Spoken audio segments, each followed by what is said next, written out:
Hello and welcome to Visiting Dugout, a Fans First Sports production. I am Chrystal O'Keefe. Today, I have my wonderful friend Dream back on to discuss the Orioles. It's been a while, so please reintroduce yourself to those who might have missed a previous episode. Yeah, I work over at FTN. I do baseball content for them.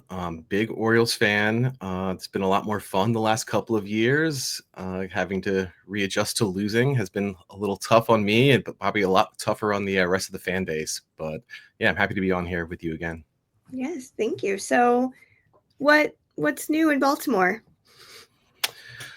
Whew, what's new? A lot. I mean, honestly, it's kind of a similar situation to what White Sox fans have been a part of, I guess, the last couple of years. Just about like a month plus of fans demanding ownership make some changes, fire the manager, want our general manager fired, which I think is probably one of the dumbest things I've heard in the area in quite some time.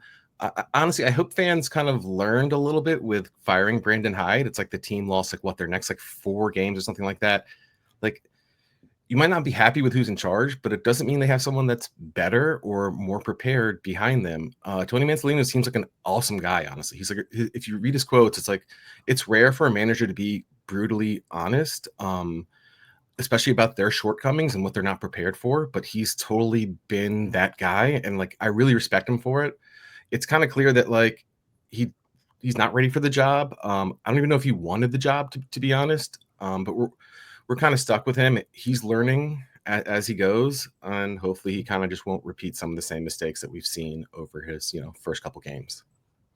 Yeah, we just saw that last season with Grady Sizemore coming in after Pedro Grifol was fired, and we're like, we don't know that he wanted this job. He was not prepared for this job, but he had a positive attitude, and they still lost 121 games. But that was not on Grady. That was on a bigger system, which kind of leads me to what I was going to ask. Was Brandon Hyde's firing just a scapegoat for much bigger issues within the organization?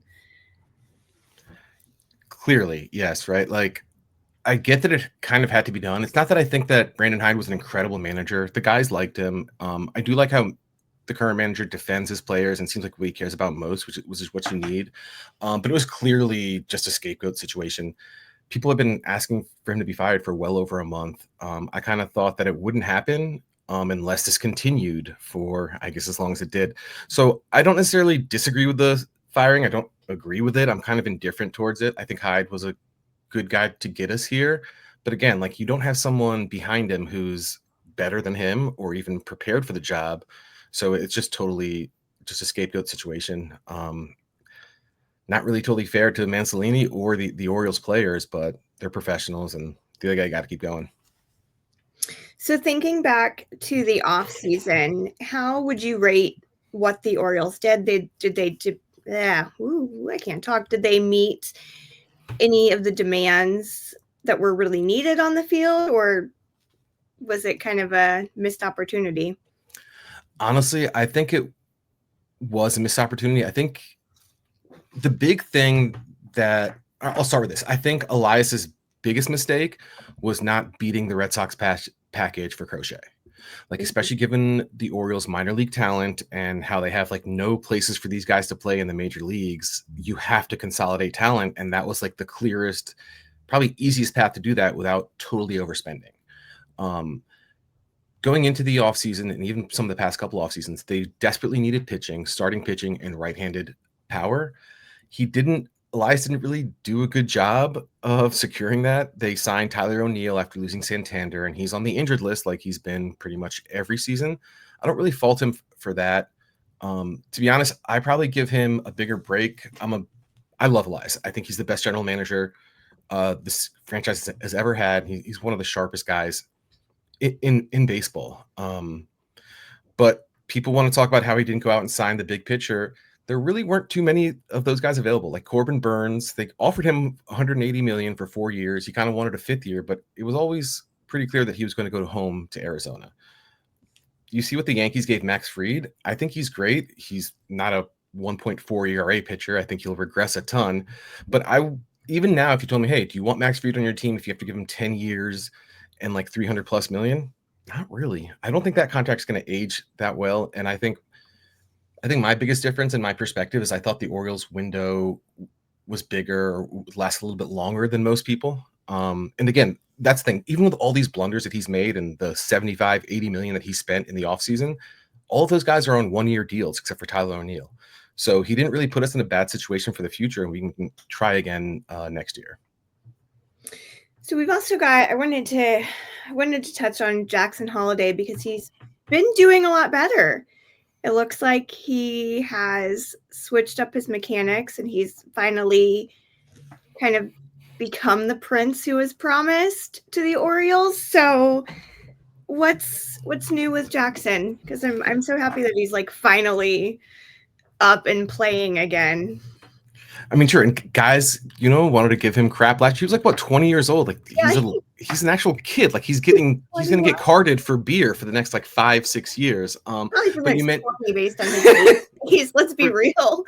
No, for sure. But you mentioned the mechanical change. He kind of got rid of like a big high leg kick and went back to like a little toe tap that, a couple of the O's Beats writers put a split screen of him and Ohtani and showing their batting stance and their motion, and it looks really similar. So it was kind of hard. I got excited towards the end of last year once I saw that, and we kind of noticed him playing better. He looks like a completely different guy.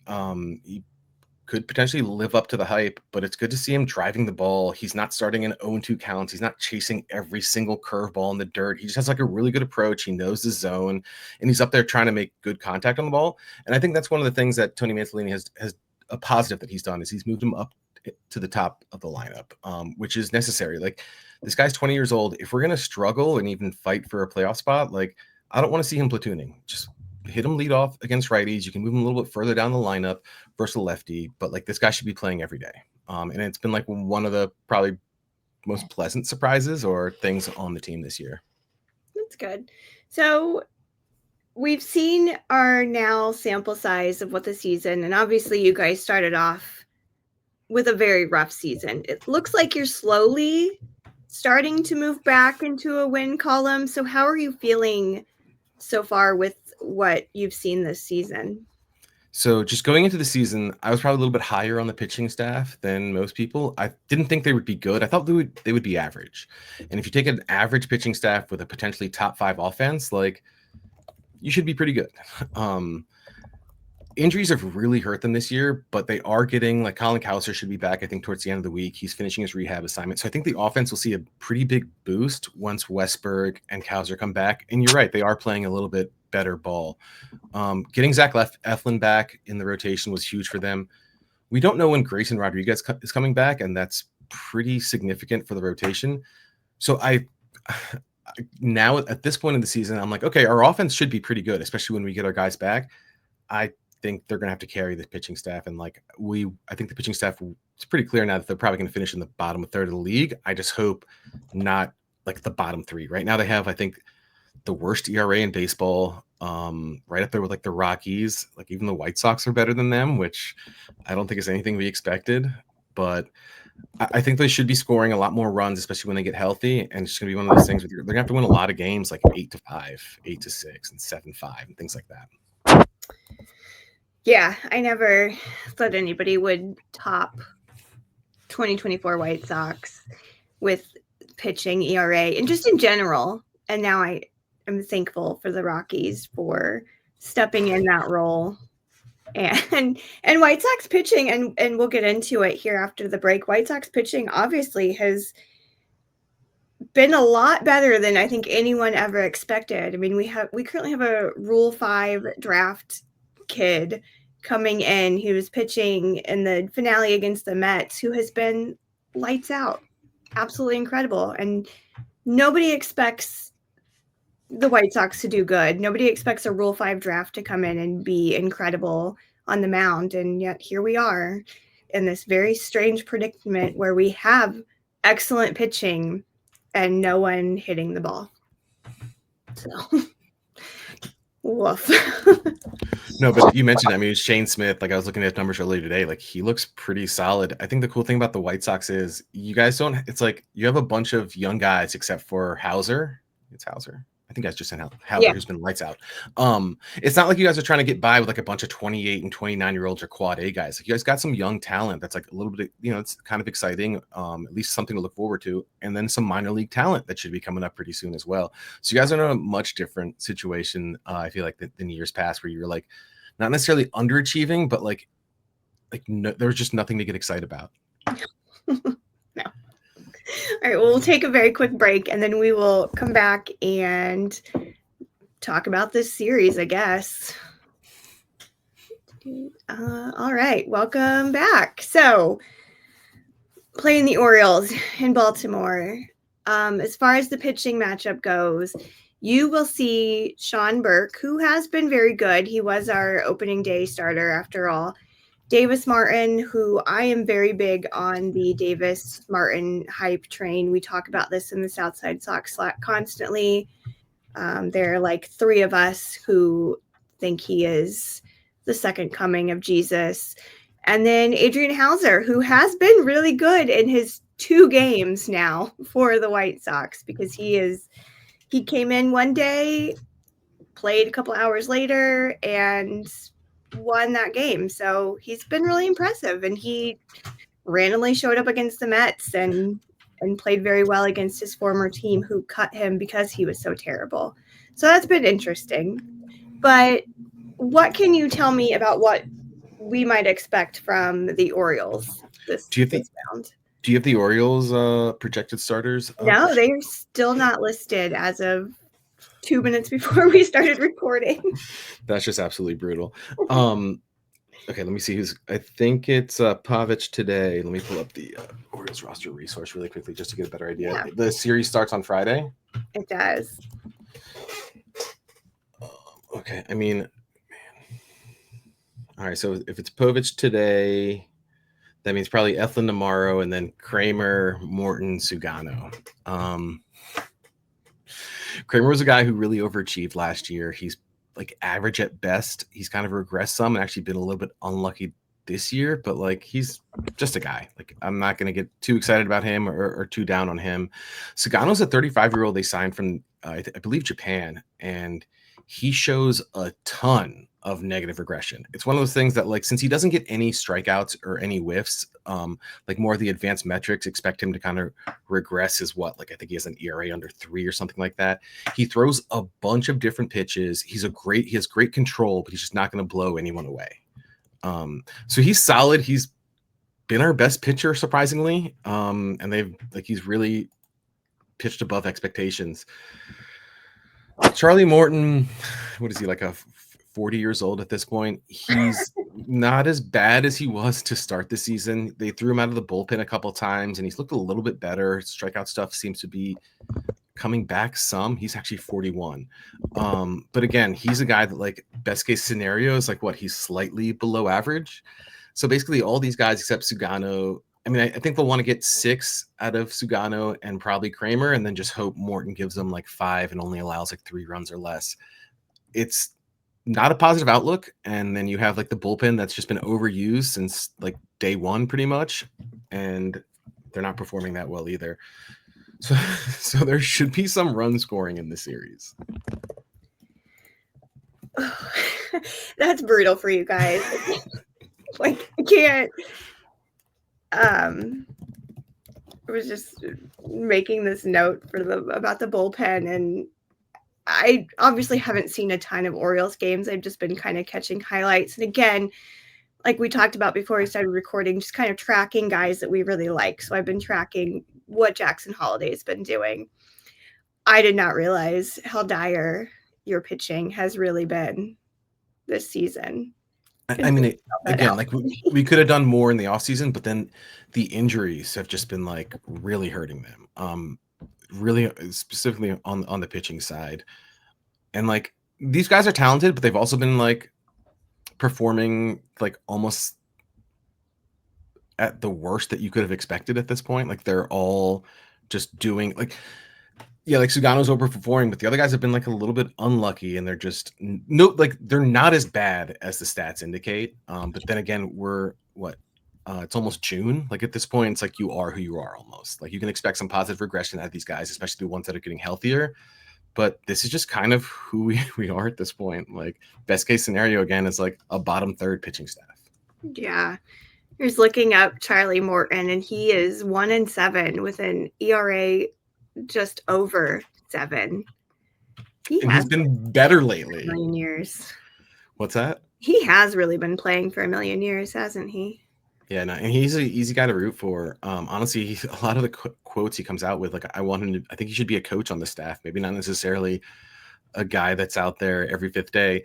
Like and the other thing is, like you mentioned, his ERA. It's sad to be like, well, he's been better. I mean, the ERA has been 3.98 in May, which is like he's never going to be great, but just hoping that he's average or something close to average is like something that the Orioles fans can get excited about. And it's like what we need, and just to be at that place compared to where we were the last couple of years, and thinking that like our favorite team or our team is a real contender, going to win the division and has a good shot at the World Series, to just hoping Charlie Morton flirts with a quality start is quite the fall off. Oh man, I feel for you. I do. I genuinely feel for you. I know exactly how all of that feels. It's brutal. And like, honestly, it's kind of opened my eyes to like, I've kind of soured on our fan base. Yeah. Like, I get expectations were high. Some people might not have been around for like all the losing seasons, but like success isn't like always linear. You're not gonna like neither is development. So I wish people were like a little bit more patient. Like firing Elias would set this franchise back another 3 or 4 years. Yes, he has his shortcomings, but like he's an elite talent evaluator, and you just kind of hope that he figures out condensing talent and getting the right arms in Baltimore. Yeah, as someone who had to watch that firsthand, they fired Rick Hahn and Ken Williams, which was long overdue, very much long overdue. And there was this moment where you're like, oh my gosh, things are finally going to fall into place. But then the realization very quickly hits. You're like, no, because the next man up is Chris Getz. And he has been like failing the farm system because of how terrible he is at his job. And that's our next man up. He's coming in to replace Rick Hahn. So it's not always a grass is greener on the other side kind of situation when you do let go of these people. Sometimes you just have to suck it up. Right. With the pain. No, and I mean, I know I sound like kind of a homer or an optimist, but you just hope that next, like, and again, like, I think it's so significant that people aren't paying attention. Like, all these guys that he might have whiffed on in free agency, they're just a bunch of 1-year deals. Like, you can go out next year, and there are a bunch more pitchers available, and positions of need. So you just kind of hope that he figures it out next year. But yeah, you guys have got a little. I don't want to say you guys got lucky, but like trading Crochet was like the right move at the time, and you guys did pretty well in that return. But yeah, Hahn needed to be let go like years before he actually got fired. So.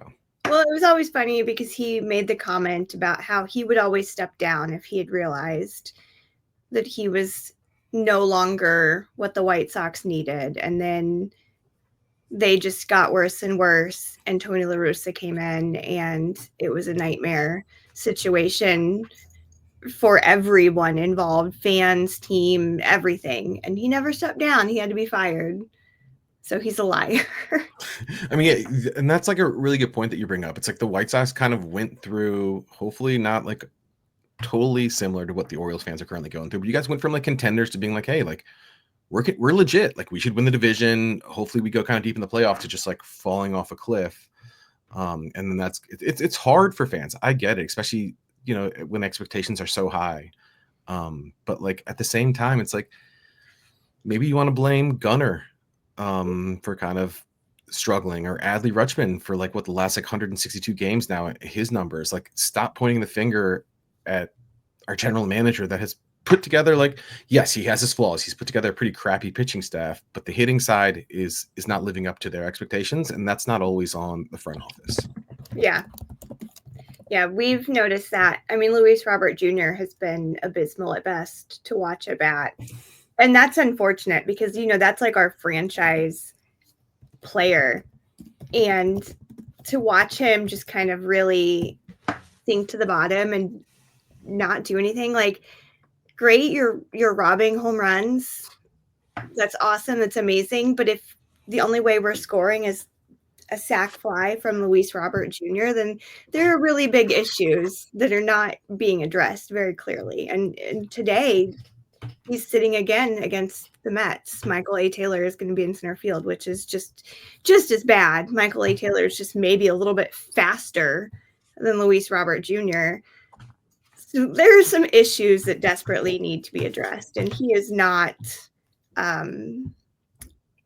making a case for being traded either. Nobody wants him right now. And that's honestly what I was going to bring up. I kind of hate to do this, but like Moncada with the Angels, it's like, I think he just turned 30 the other day. And like, he was a guy that like, you guys thought, like, not only the White Sox fans, but everyone thought he was going to be like, he was a great prospect, thought he was going to be a good player. And now it's just kind of like, oh, well, maybe he actually does have a little bit of trade value. He's doing well with the Angels. Obviously still not like, we'll never meet the expectations that were set on him. But yeah, it must be really frustrating to also see him that like he has a little bit of value now, just not with the White Sox. No, Michael Kopech goes the same way. He left Chicago and just started lighting up with the Dodgers. I'm gonna relax, but like, who couldn't see that coming? I know. He clearly hated. He should have hated you guys. You guys. Okay, I gotta relax. This is something that really bothered me the last couple of years. Please. Even in spring training last year, you guys, like, he had that knee injury. It's like, okay, well, let's see if he can be a starter and make him. You guys made him pitch through injuries, even when you guys were never expected to win more than like 70 games. So I don't blame. Like, I was happy when they finally traded him. He's another guy, like we talked about this. Like, I really root for his success because I think that the White Sox would have been such a crappy situation, and that goes back to like pitching development, like pitching plan, and just like, you know, knowing what pitch types the guy should be throwing or what pitches he should be throwing more. It's like the second he went to the Dodgers, it's like, oh, look at him, he's throwing 100 and striking guys out. Who could have seen this coming? It's like everybody except for the White Sox staff. So yeah, I mean, you saw how upset that made me. I'm not even a White Sox fan. I'm not even a huge Kopech fan, but like just seeing stuff like that just is really frustrating. I'm going to sound pretty conceited here. I'd say about 10 years ago, there was probably like 7 or 8 teams I thought I could kind of help in like pitching development and strategy and things like that. There's probably like 2 now. And I do think I might be able to help like the White Sox. It's just please just use the data. And like, they just clearly didn't do that with him. And I know he's still hurt with the Dodgers, but when he's healthy and back on the mound, he's going to be a huge asset for them. I am probably one of the biggest Kopech apologists. I always have been. I always will be. I saw his potential when I would see him in minor league games when my minor league team played the Charlotte Knights. Like, I've always just been that apologist for him. So I'm very happy that he has kind of proved everybody wrong and kind of shut down Chicago fans that were criticizing him, because he is that good. He is. He's very good. Like, how can you not root against a guy that clearly has a talent, just has been a little bit banged up, and the organization has just put him in position to fail over and over again? Like, I'm sure part of it is definitely his fault, but like, you guys did not put him in a position to succeed for years. And like, honestly, if he was stuck in the White Sox for a few more years, who knows how his career like would end up, or if like he'd still have a career. But that's like a perfect example of just like not using a guy to his strengths and then expecting better results, which doesn't happen. Yeah. Well, we'll get back to this series. On this Orioles team, who do you feel like might be the biggest threat to the White Sox right now? I mean, it's hard not to like. I think Holliday was the first. Hey, cut that out. Jackson Holliday was like the first guy that popped into my head, but it's like Gunnar, just a lefty. His power, he's like just a ton of talent. He hits for power. The funny thing is like, watch him if he takes a walk, he'll like violently throw the bat. Like, he gets so upset when he's walked. It really just has to be him. Like, he's 100% healthy. His approach seems fine. He's a guy that like the Orioles need to take off, and like we see it occasionally. So I think he's the guy that White Sox fans shouldn't let beat. They shouldn't let him beat them. I love that answer. So with that, what are the keys for the Orioles to take this series from the White Sox? Because this could very well be battle of the mid. It's like, I think battle of the mid might be giving the Orioles too much credit right now. Honestly, like, and this is how bad the team is. They just need to get 5 innings out of their starters, like 5 innings, 3 runs or less, and like Orioles fans will be thrilled. Like, we're not going to win many games 2-0, but just like if the starting pitching can go 5 or 6 innings and just give this team a chance, they should take this series. Honestly, it's a little too early to see the lines on how big of favorites the Orioles are, but I don't know. Hopefully the weather gets a little bit warm this weekend and we see some runs. I just hope the O's kind of take the series and it's kind of an exciting set of games with some scoring. So with that, what are your fears leading up to this series with how the Orioles have been playing? I mean, like, it's pretty hard to imagine the pitching being much worse. I'm going to sound like a jerk, but like, if these guys get beat around and like hit around by the White Sox, like, I can't think of anything like a lot more depressing when it comes to baseball. Like, this is obviously like, they're a lot more talented than the White Sox, maybe not necessarily a starting rotation, but the bullpen and definitely the lineup. This is a team that they shouldn't have too much trouble with if they can just get some average starting pitching, which is a really weird thing, kind of depressing thing to root for, just being average. But Orioles fans would really, I would take that. It's understandable. So moving away from our respective teams, what are your thoughts just on this 2025 season in general? This is where I like to ask, what are your hot takes or lukewarm takes, or just kind of what you're noticing so far as a fan of baseball in general? Well, the kind of sad thing is, like, obviously I like offense, especially when your pitching staff is as bad as the Orioles, but we're kind of getting more data or more clear data on the ball. And, it's kind of silly that every year you don't know what kind of ball you're going to have in baseball and how it's going to fly and how it's going to be, just like the run environment in general. And we've kind of been noticing that the balls have not been flying very much. And we've seen kind of run suppression over the last week or so, especially given like it hasn't been very hot. So that's kind of like depressing. I'd like to see a little bit more offense. Like how incredible pitching is these days. Like, the pitchers don't need any help with having a dead ball. Like, juice those guys. Like, let's see some long balls and some run scoring. But I think the most surprising thing to me has been like how bad the American League East has been. It's not just the Orioles that are struggling. Like, the Rays are in second and they're only at 500. I didn't really expect that. And I also didn't expect the AL Central to have like 4 teams with winning records. Like that came out of nowhere. So there is a lot of parity in the league, which is fine. We haven't really seen like a dominant team that's just rolling over everybody. The Dodgers were for a little bit, but they've kind of come back a little bit to earth. They have a ton of pitching injuries. I think that's the biggest thing. It's like, even the teams that are incredibly deep at pitching are still having to, use their 7th, 8th, and 9th guys. And, like I said, we're May, June. We're in June. So it's going to be an interesting second half with teams having enough healthy arms to make it through the season.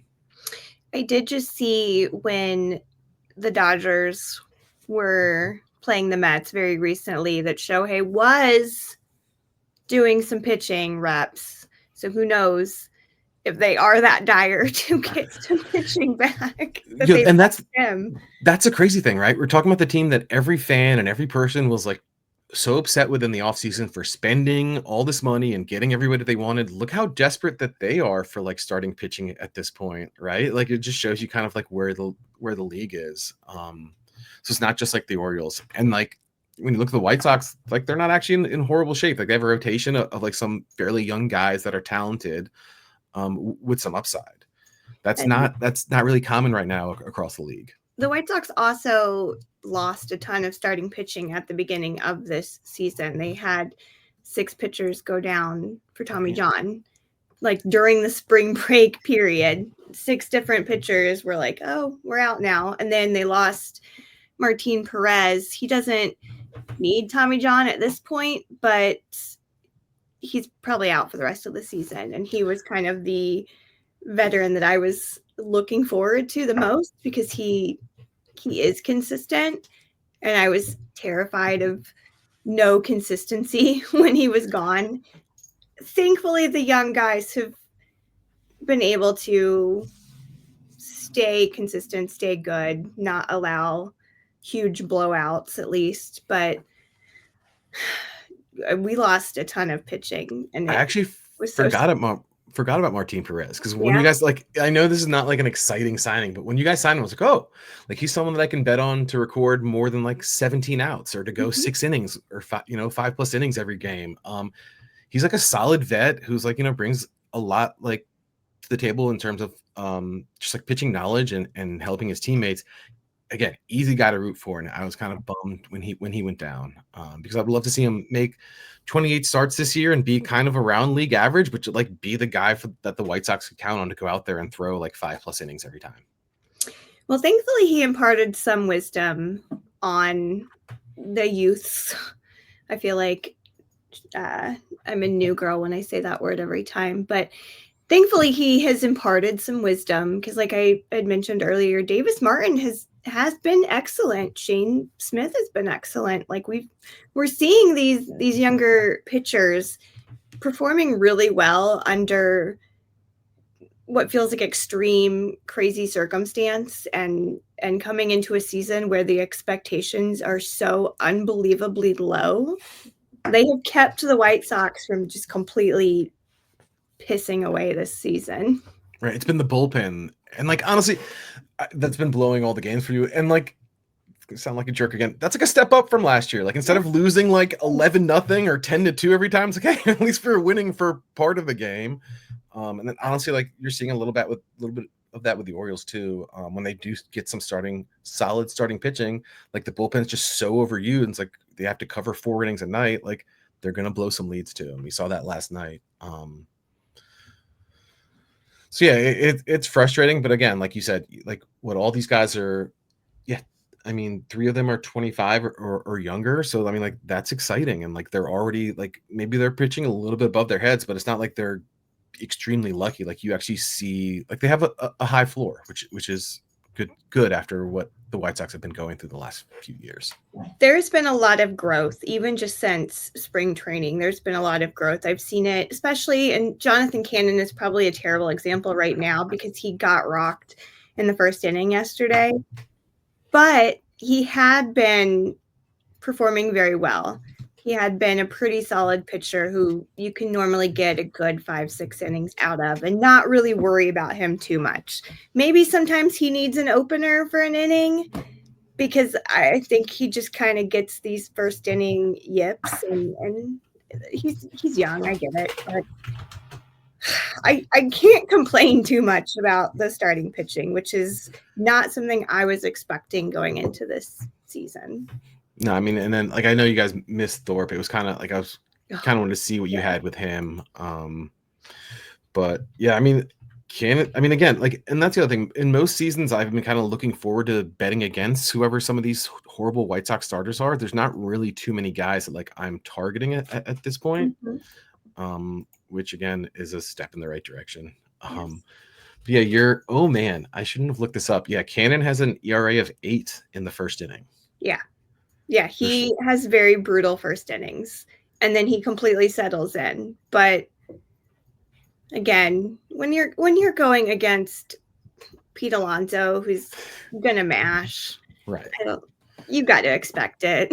Like Soto, Lindor, Alonso, like, yeah, you're probably gonna struggle. And honestly, that's a really good idea there with an opener. Like, maybe he can actually throw some extra pitches in the bullpen to get like maybe more of a warm up, but maybe just try to take away having to face those top guys one fewer times. Yeah, it would help, but what do I know? We're just going to trust Ethan Katz, clearly. We're just going to let that ride.